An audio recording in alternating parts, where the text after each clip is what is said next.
¿Alguna vez has sentido que el destino te pone en un lugar para el que no estás preparado?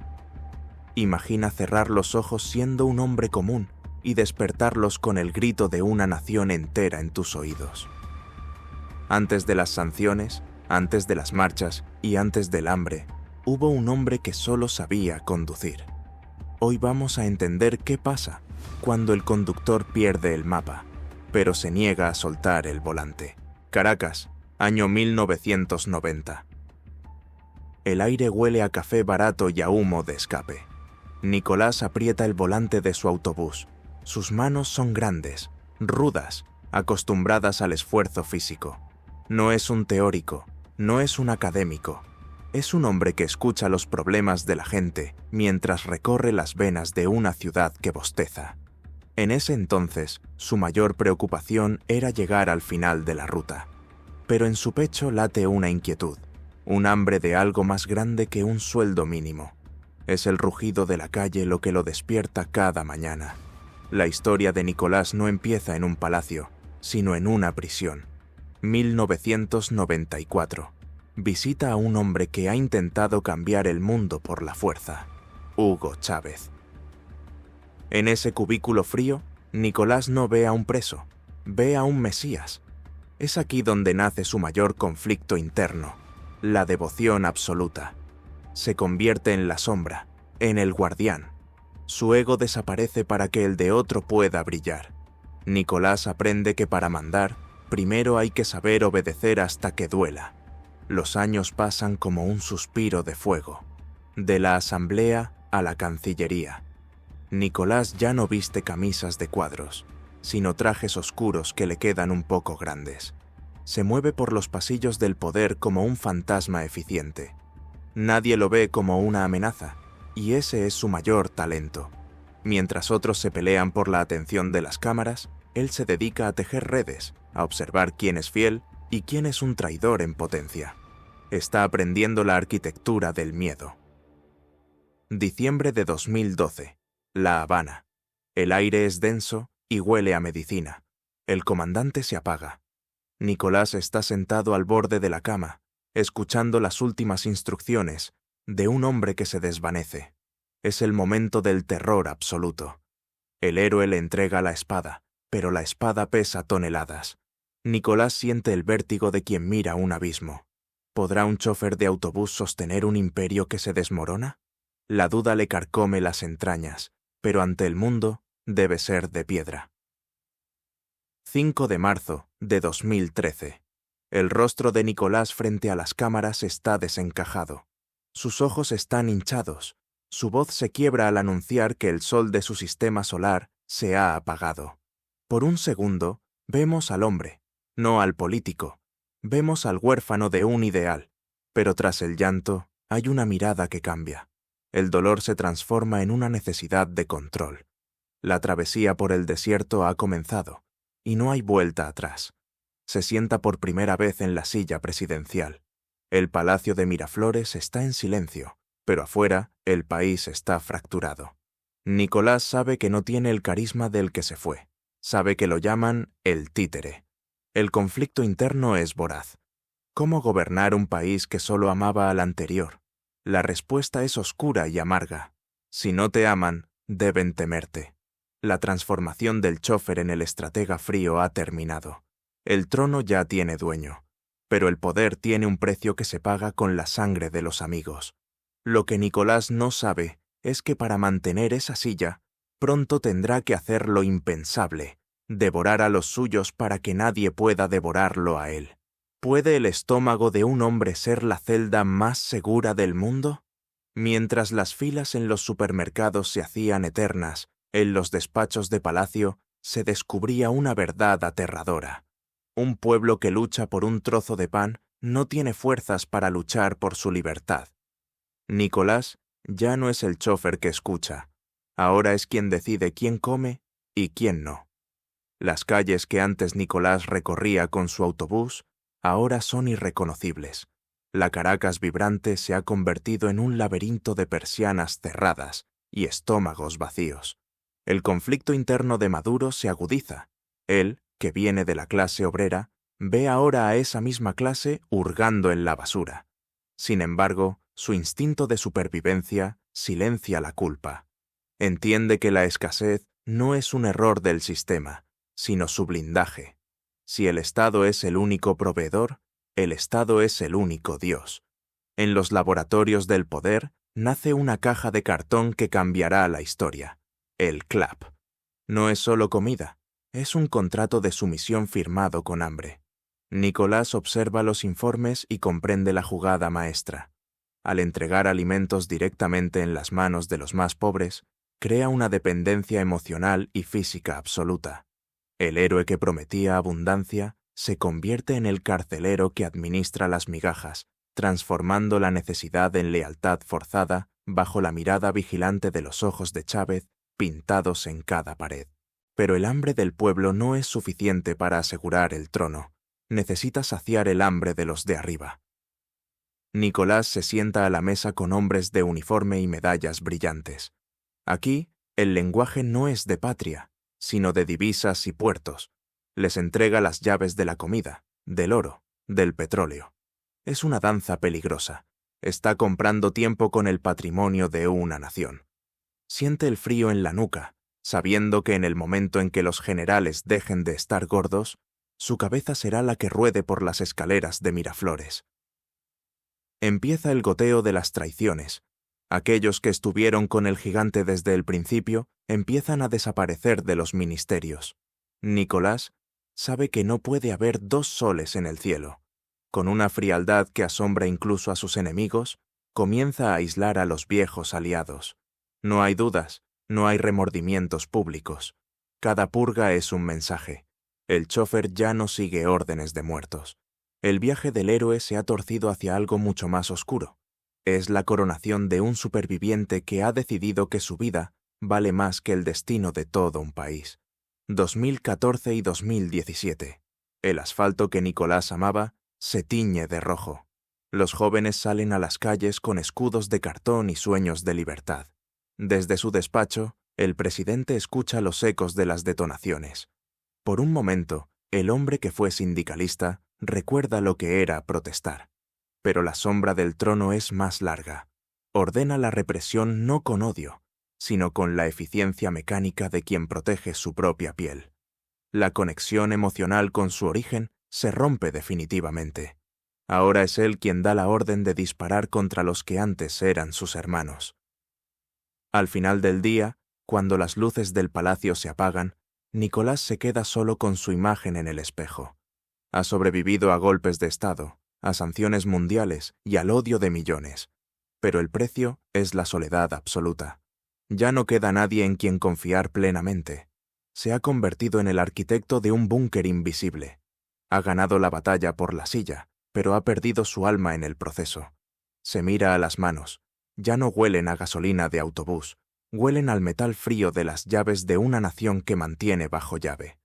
El mundo cree que está acorralado, que su caída es inminente. Pero lo que nadie sospecha es que Nicolás está a punto de jugar su carta más arriesgada, una purga interna tan violenta que hará temblar incluso a sus socios más cercanos. Hay un viejo refrán que dice que la revolución, como Saturno, termina devorando a sus propios hijos. Pero en Venezuela no es la revolución la que tiene hambre, es el trono. Nicolás ha comprendido que para que él viva, los demás deben caer. ¿Qué se siente al mirar a los ojos de tu mejor amigo y saber que mañana tendrás que borrarlo de la historia? El Palacio de Miraflores ya no es un lugar de celebración, es una caja de resonancia para el susurro. Nicolás camina por los pasillos y ya no ve aliados, ve espejismos.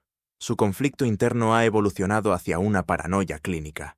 Cada sonrisa de un ministro parece un puñal escondido. Cada aplauso suena a sarcasmo. Se encierra en círculos cada vez más pequeños, confiando solo en su esposa y en un puñado de sombras.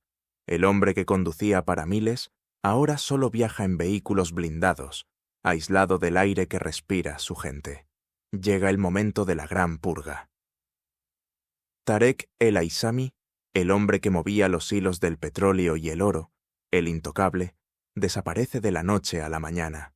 Nicolás no duda. Sabe que para aplacar el descontento y consolidar su poder absoluto, necesita un villano, incluso si ese villano comía en su mesa. El espectador ve a un Nicolás que ya no llora como en el funeral de Chávez. Ahora ejecuta con la frialdad de un cirujano que extirpa un tumor para salvar su propio cuerpo. Es la traición como arte de gobierno. Mientras las cúpulas caen, Nicolás refuerza su conexión emocional con la base, pero de una forma retorcida. Organiza eventos donde baila frente a las cámaras mientras el país se desangra. Es una actuación desesperada, un intento de decirle al mundo, sigo aquí, sigo siendo el mismo. Pero detrás de la sonrisa televisiva hay un hombre agotado. Esta disonancia entre la fiesta del poder y la agonía de la calle es el pilar de su maquinaria, el espectáculo como anestesia para el dolor nacional. Nicolás empieza a refugiarse en el misticismo y en el simbolismo. Habla con pajaritos, invoca espíritus, se aferra a la idea de un destino divino. Es el viaje del héroe convertido en delirio. Su lucha interna ya no es contra la oposición, sino contra la realidad misma. Ha construido una narrativa donde él es el último baluarte contra el fin del mundo. En su mente, si él cae, el sol no volverá a salir sobre el Caribe. La soledad del poder lo ha convencido de que él es Venezuela. Para mantener el control, Nicolás perfecciona la técnica de dividir y vencer dentro de los cuarteles. Crea múltiples cuerpos de inteligencia que se espían entre sí. Nadie tiene el poder total, excepto él. El dato histórico se funde con la emoción. Miles de militares han sido detenidos por sospecha de traición. Nicolás ya no lidera un ejército, maneja una red de rehenes. El miedo que antes proyectaba hacia afuera, ahora lo inyecta en las venas de su propia estructura de mando. El episodio termina con Nicolás en el balcón del pueblo.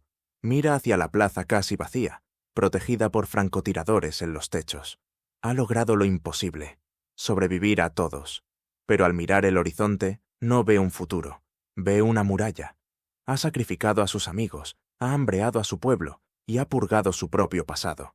El chofer ha llegado al final de la ruta, pero se da cuenta de que no hay nadie esperando en la parada final. ¿Qué sucede cuando el círculo más íntimo empieza a dudar de la cordura del rey? En la cima de la montaña, donde el aire escasea, solo hay espacio para los que comparten tu sangre. Nicolás descubrió pronto que los ministros son reemplazables y los generales son comprables, pero la familia es el único búnker real. ¿Es un gobierno o es una dinastía que se protege tras los muros de Miraflores? Detrás de cada decisión de Nicolás hay una mirada que no parpadea, la de Cilia Flores. Ella no es solo su esposa, es su arquitecta legal, su estratega de hierro. Mientras Nicolás pone el pecho a las balas retóricas, Cilia teje la red que protege al clan. El conflicto interno de Maduro se apacigua en su presencia. Ella es el ancla que le recuerda quién era antes de la corona. Juntos han transformado el Estado en un asunto de familia, donde la lealtad no se jura a una bandera, sino a un apellido. El viaje del héroe se vuelve turbio cuando entran en escena los herederos. Nicolás ve en los jóvenes de su entorno no a ciudadanos, sino a la continuación de su propia supervivencia. Sin embargo, el peso de los escándalos internacionales y las sombras que rodean a su círculo íntimo crean una nueva grieta emocional. ¿Cómo proteger a los tuyos cuando el mundo entero los señala? El padre se enfrenta al dictador. La necesidad de blindar a su familia lo obliga a endurecer aún más su control sobre las instituciones. La vida privada de Nicolás es un misterio guardado bajo 7 llaves. Se dice que cambia de lugar de sueño constantemente, que no confía ni en su propia sombra. Esta paranoia familiar ha creado un búnker de cristal. Viven rodeados de lujos, pero son prisioneros de su propio poder. El hombre que una vez disfrutó de caminar por las calles de Caracas, ahora solo ve la ciudad desde la ventanilla de un helicóptero o tras vidrios blindados. El éxito de su supervivencia es, al mismo tiempo, su condena al aislamiento perpetuo. Nicolás aprende que la ley no es para aplicarla, sino para usarla como escudo. Con Cilia a su lado, los tribunales se convierten en oficinas de su despacho. El dato histórico es demoledor. Cada juez, cada fiscal, es una pieza en su tablero familiar. siente una satisfacción amarga al ver cómo sus enemigos se estrellan contra un muro legal infranqueable. Su lucha interna contra la ilegitimidad la combate con sellos, firmas y decretos que él mismo redacta en la soledad de su oficina, convencido de que la legalidad es lo que él diga que es. El clan sabe que no hay salida, no hay exilio dorado ni retiro pacífico para ellos. Ese es el pegamento más fuerte, el miedo al futuro. Nicolás mira a su alrededor en las cenas familiares y ve rostros que saben que, si él cae, caen todos. Esto crea una atmósfera de lealtad desesperada. No hay espacio para la duda. En este episodio de su vida, Nicolás ya no busca la redención, busca la perpetuidad. Si el mundo los llama cartel, ellos se llaman resistencia. Pero incluso en la familia más cerrada, el poder corroe. Nicolás empieza a notar que el peso de su herencia es una carga demasiado grande para algunos.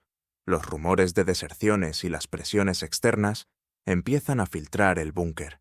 Mira a su esposa y se pregunta, ¿hasta cuándo podrán sostener el peso de todo un país sobre sus hombros? Cuando las puertas del mundo se cierran, hay que aprender a cavar en las sombras. Nicolás descubrió que mientras el petróleo se hundía, el brillo del oro podía comprar voluntades en los rincones más alejados del planeta. ¿Cómo logra un hombre sancionado por las mayores potencias seguir llenando sus cofres mientras su pueblo cuenta céntimos?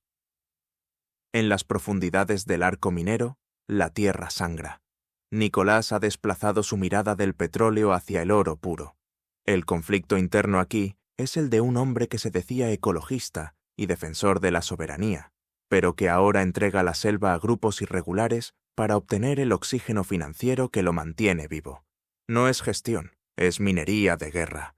Siente que cada lingote que sale hacia Turquía o Rusia es un día más que respira en la silla presidencial. Nicolás levanta el teléfono y habla idiomas que no conoce, pero entiende perfectamente el lenguaje del interés.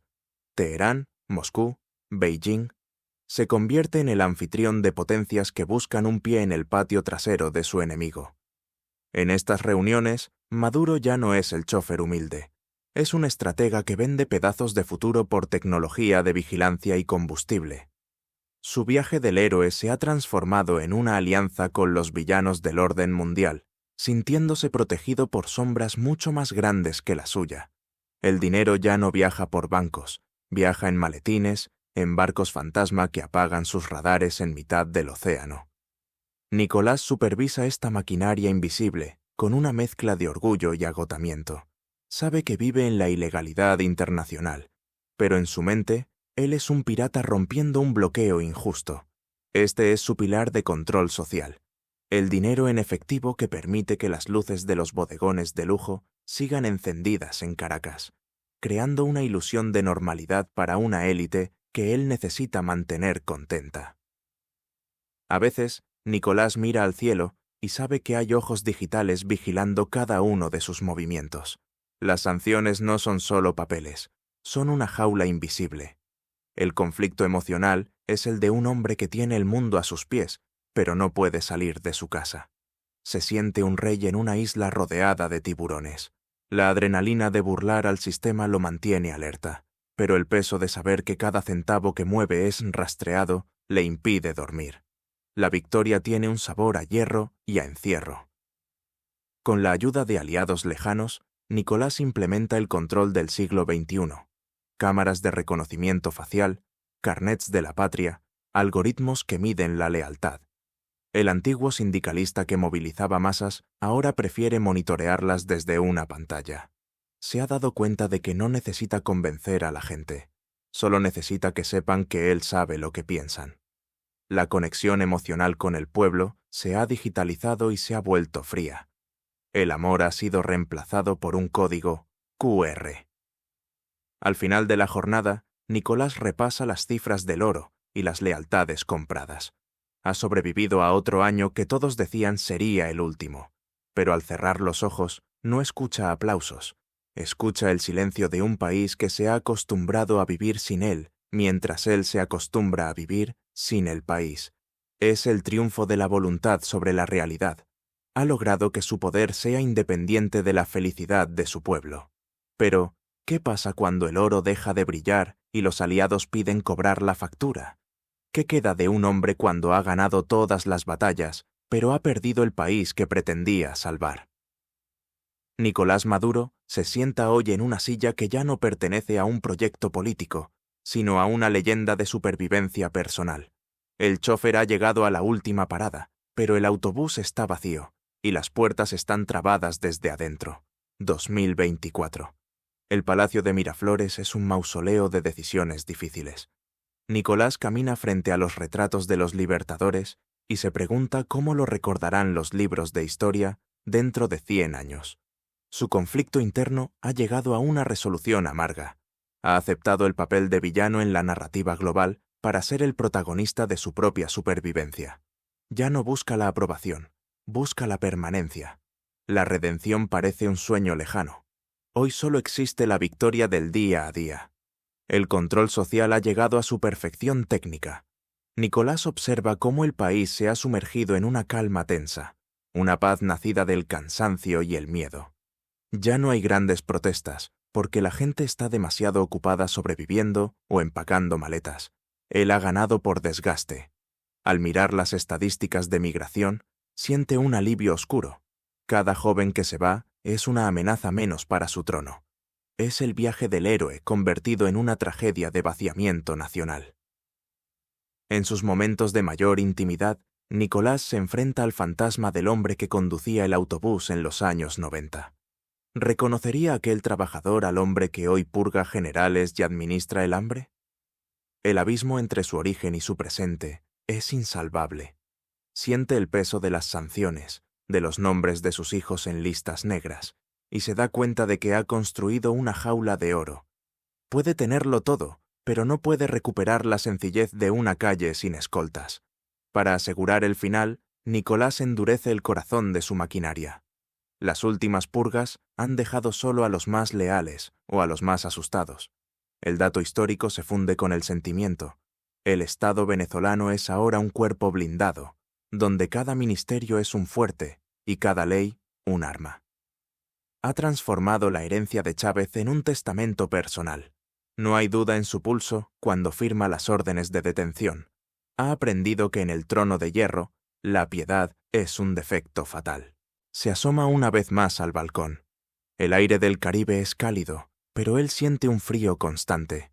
Mira a la marea roja de seguidores que quedan, y por un segundo, la emoción real brota, la necesidad de ser amado. Pero sabe que ese amor es, en gran parte, una coreografía pagada con bolsas de comida. El chofer que heredó un trono se da cuenta de que el viaje no tenía como destino la gloria, sino la resistencia perpetua. No hay estación final, solo un eterno seguir conduciendo a través de la tormenta.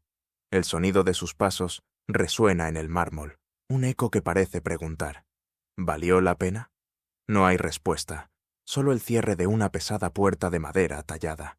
El hombre que sobrevivió a todo se queda a solas con el poder, en un palacio donde las luces nunca se apagan porque el miedo nunca duerme.